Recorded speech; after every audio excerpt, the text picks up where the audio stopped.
Welcome to the Advanced Dual Health and Life Coach Certification. Today we're going to be looking at illness-specific health coach certifications, specifically looking at the health coaching for diabetic population. Introduction. Diabetes is a chronic condition that affects how the body processes blood sugar, presenting ongoing challenges to individuals and healthcare providers alike. Over 537 million adults globally live with diabetes, a figure which is projected to rise significantly in the coming decades. For those affected, managing diabetes is not just about medications or insulin injections. It involves a comprehensive overhaul of lifestyle choices from diet and exercise to emotional well-being. Key points. Understanding diabetes and its type. What is diabetes? Diabetes is a chronic condition where the body either does not produce enough insulin or does not use insulin effectively, or in some cases, both. Insulin is a hormone that regulates the absorption of glucose into the cells for energy or storage. Without proper insulin function, glucose accumulates in the bloodstream, leading to high blood sugar, which is also hyperglycemia. If unmanaged, this can result in severe complications affecting the eyes, kidneys, nerves, and cardiovascular systems. Let's look at the type of diabetes. Type 1. Autoimmune condition where the immune system attacks and destroys insulin produces beta cells in the pancreas. It's usually diagnosed in childhood or adolescence but can occur in adults as well. Management is insulin therapy as the body cannot produce its own insulin. Type 2 is caused by insulin resistance where the cell becomes less responsive to insulin combined with reduced insulin production. It's strongly linked to obesity, sedentary lifestyles, and poor diet. Management will include lifestyle adjustments, oral medication, and in some cases, insulin. Gestational diabetes develops during pregnancy and usually resolves after childbirth, associated with higher risk of developing type 2 diabetes later in life for both the mother and the child. Prediabetes, a condition where the blood sugar levels are elevated but not high enough to be classified as diabetes. Early intervention through diet and exercise can significantly reduce the risk of progression to type 2 diabetes. Key terms for coaches to understand. HbA1c or hemoglobin A1c is a measure of average blood sugar levels in the past 3 months. Target is often below 7% for clients with diabetes. Fasting blood sugar. The blood glucose levels after an 8-hour fast. Normal range is 70 to 99 mg per deciliters. Postprandial glucose. Blood glucose levels measured 2 hours after a meal. Ideal levels are under 140 mg per deciliter. Implications for coaching. Coaching should be helping the clients differentiate between these forms of diabetes and understand how the specific condition influences their health and management strategies. Nutrition and dietary guidance. Carbohydrate counting. Carbs intake are the highest impact on the blood sugar levels. Understanding and controlling portion sizes is critical for glycemic management. Concept. 1 gram of carbohydrates approximately equals to 4 calories. Carbs directly impact the blood sugar. Proteins and fats have minimal impact. Practical example. A medium-sized apple has approximately 25 grams of carbohydrates. Teach the clients how to count grams of carbs per meal and distribute their intake evenly throughout the day. Glycemic index versus glycemic load. Glycemic index. You can rank the carbohydrates on a scale from 0 to 100 based on their impact on blood sugar levels. Low glycemic index foods are digested slower and result in gradual glucose increase. Example of low GI foods are whole grains, legumes, and non-starchy vegetables. Glycemic load considers both the quality GI and the quantity of the carbohydrates in a serving. Clients should be aiming for low to moderate glycemic load meals for better control. Balanced plate method. Half the plate should be non-starchy vegetables like broccoli, spinach, and peppers. A quarter should be lean protein, and a quarter should be low GI carbohydrates like quinoa, beans, and sweet potatoes.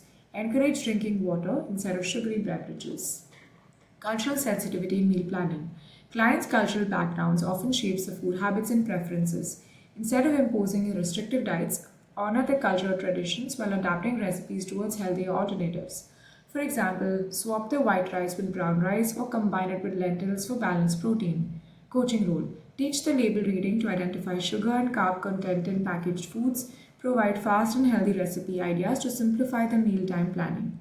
Counsel avoidance of harmful practices like over-restrictive diets that often results in rebound overeating. Monitoring and responding to blood sugar levels. Monitoring blood sugar levels is key to understanding how the food, activity, and stress impacts your glucose levels. Types of monitoring. Self-monitoring. Using glucometers to be measured for the blood sugar at home, clients may need to check the levels fasted, pre or post meal, or before bed. Continuous glucose monitors. These devices measure the blood sugar throughout the day, providing trends and patterns of glucose fluctuations. Key coaching points. Teach clients how to use glucometers correctly and track the results in a log. Review the log trends during sessions and identify patterns like spikes after high-carb breakfast and help the clients solve the problem based on the results. Example, if you have posted a glucose spike, increase the fiber or reduce the portion size of starchy carbs. Setting the blood sugar goals. Fasting goal for most people with diabetes should be between 80 to 130. 2 hours post the meal should be less than 180. Coaching support. Use visual tools to teach the clients the glucose patterns and provide non-judgmental support for clients struggling. Exercise and physical activity. The role of exercise. Exercise enhances insulin sensitivity and helps the muscle use glucose for energy, lowering the blood sugar levels. Activity also aids in weight management, cardiovascular health, and stress reduction. Types. Aerobic exercises like brisk walking, cycling, and swimming. Recommend duration at least 150 minutes per week. Strength training builds the muscle and uses the glucose more better. Example, resistant bands, body weight, or some light weights. Frequency should be 2 to 3 times per week. Flexibility and balances exercises like yoga or tai chi are beneficial for older adults with diabetes to prevent fall and resultant injuries. Precautions for clients. Check the blood sugar before and after exercise to avoid hypoglycemia. Very high blood sugar, which is above 250 pre-exercise, may require postponing the activity unless the levels are stabilizing. Coaching tips. Design an activity schedule that includes both the planned exercise and incidental movements. Addressing the psychological burden of diabetes. Diabetes often leads to feeling of frustration, anxiety, or burnout, and so the coaches should be equipping the clients to manage these. Stress and cortisol. High stress triggers cortisol release, uptaking your blood sugar. Chronic stress can worsen your glycemic control over time. Mindful practices helps calm the nervous system, so you can introduce apps that guide the stress reduction practices. Journaling about emotional reactions to diabetes can identify negative thought patterns undermining the progress. Building confidence. Celebrate small wins like hitting step count goals or tracking blood sugars for 1 week. Positive reinforcement boosts the morale and builds consistency. By fostering a strong foundation in diet, exercise, monitoring, and emotional well-being, health coaches can transform diabetes management into an achievable, empowering process for the clients. Best judge of the chorus. Managing diabetes is like conducting a well-coordinated rehearsal. The chorus successfully involves balancing the pillars of nutrition, exercise, monitoring, and stress management seamlessly. Coaching conductors ensures that each element harmonizes to maintain metabolic balance. 1. Celebrating gradual success. Each small step should be substituting, like example, a sugary drink or walking 15 minutes builds momentum. Personalized plans bring longevity. Example, instead of applying direct or indirect diets or exercise regimens, tailor recommendations to align with individuals' preferences. Stress control is a game changer. Clients often overlook emotional health profound impact. Normalizing stress management practices enhances compliance. 4. Encouraging flexible attitudes.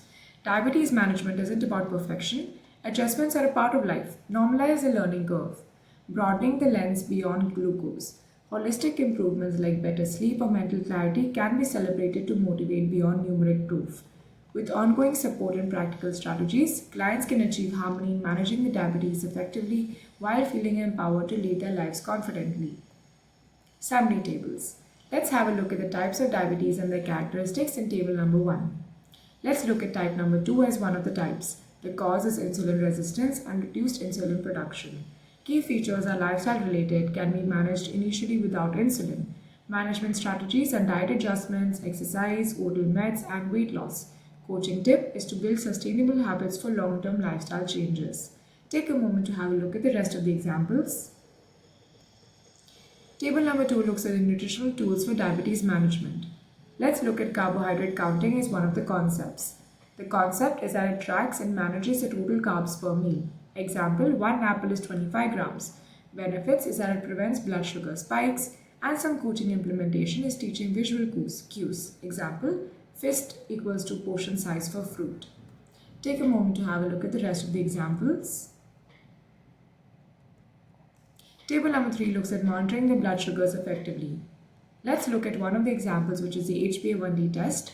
It measures the average blood sugar over the last 3 months. When to use it? You can use it quarterly per medical guidance.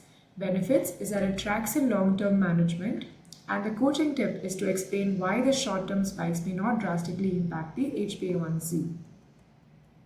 Table number 4 looks at the exercise types and the benefits for diabetes control. Let's have a look at strength training as one of the type. Examples are resistant bands and some weightlifting. Benefits is that it builds a muscle for better glucose usage. Precautions is avoiding overexertion and monitoring for joint pain. Coaching tips is that you can customize the plans based on the client's fitness levels. Take a moment to have a look at the rest of the examples. Table number 5 looks at the stress management in diabetes. Let's have a look at progressive muscle relaxation as one of the techniques. It helps by combating stress-related hyperglycemia. Example, you can use a tense release sequence. Benefits is that it stimulates physical calm and lowers anxious thoughts. Coaching integration is demonstrating PMR in post-glucose spike situations. MCQs.